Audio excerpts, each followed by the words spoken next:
हाय दोस्तों, मैं आपके सामने एक बहुत पुरानी कथा प्रस्तुत करता हूँ। एक समय की बात है, सैनिकदि 88,000 ऋषियों ने सूत जी से पूछा, हे प्रभु, इस कलयुग में वेद विद्या रहित मनुष्यों को प्रभु भक्ति किस प्रकार मिल सकती है तथा उनका उद्धार कैसे होगा। हे प्रभु श्रेष्ठ, ऐसा कोई तप बताइए जिसमें थोड़े समय में ही पुण्य मिले और मनवांछित फल भी मिल जाए। इस प्रकार की कथा सुनने की हम इच्छा रखते हैं। सर्वशास्त्रों के ज्ञाता सूत जी बोले, है वैष्णवों में पूज्य, आप सभी ने प्राणियों के हित की बात पूछी है, इसलिए मैं एक ऐसा श्रेष्ठ व्रत आपको बताऊंगा जिसे नारद जी ने लक्ष्मी नारायण जी से पूछा था और लक्ष्मी नारायण ने मणिश्रेष्ठ नारद जी से कहा था। आप इसे ध्यान से सुने। एक समय की बात है, योगी राज नारद जी दूसरे के हित की इच्छा के लिए अनेकों लोक में घूमते हुए मृत्यु लोक में आ पहुँचे। यहाँ उन्होंने अनेक योनियों में जन्मे सभी प्राणियों को अपने कर्मों द्वारा अनेकों दुखों से पीड़ित देखा। उनका दुख देखकर नारद जी सोचने लगे कि कैसा यत्न किया जाए जिससे करने से निश्चित रूप से मनुष्य के दुखों का अंत हो जाए। इसी विचार को मन में रखते हुए विष्णु लोक में आ गए। वहाँ वह देवों के ईश नारायण की स्तुति करने लगे, जिनके हाथों में चक्र, शंख, गदा और पद्म थे, गले में वरमाला पहने हुए थे। स्तुति करते हुए नारद जी बोले, हे भगवान, आप अत्यंत शक्ति से संपन्न हैं, मन तथा वाणी भी आपको नहीं पा सकती है। आप आदि, मध्य तथा अंत नहीं हैं। निगुण स्वरूप सृष्टि के कारण भक्तों के दुख को दूर करने वाले हैं। आपको मेरा नमस्कार है। नारद जी की स्तुति सुनकर विष्णु भगवान बोले, हे मुनिश्रेष्ठ, आपके मन में क्या बात है? आप किस काम के लिए पधारे हैं, उसे निसंकोच कहें।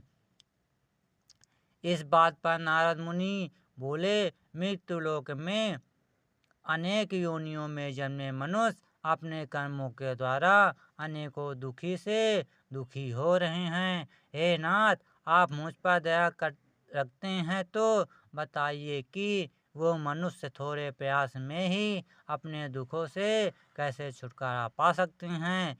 श्री हरि बोले, हे नारद, मनुष्य की भलाई के लिए तुमने बहुत अच्छी बात पूछी है, जिसके करने से मनुष्य मोह से छूट जाता है। वह बात मैं कहता हूँ, उसे सुनो।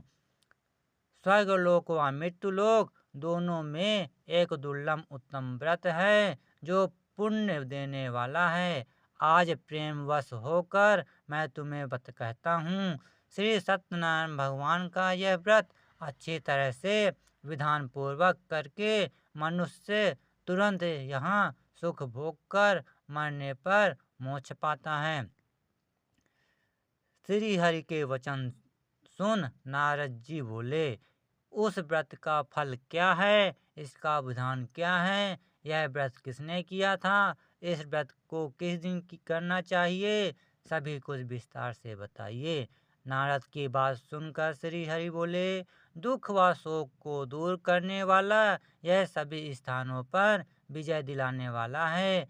मानव को भक्ति और श्रद्धा के साथ शाम को श्री सत्यनारायण भगवान की पूजा धर्मपरायण होकर ब्राह्मण व बंधुओं के साथ करनी चाहिए। भक्ति भाव से ही केले का फल, घी, दूध और गेहूं का आटा लें।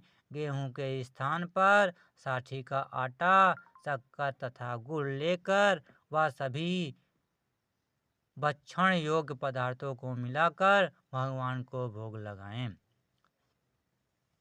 ब्राह्मणों सहित बंधुओं को भोजन कराएं, उनके बाद स्वयं भोजन करें।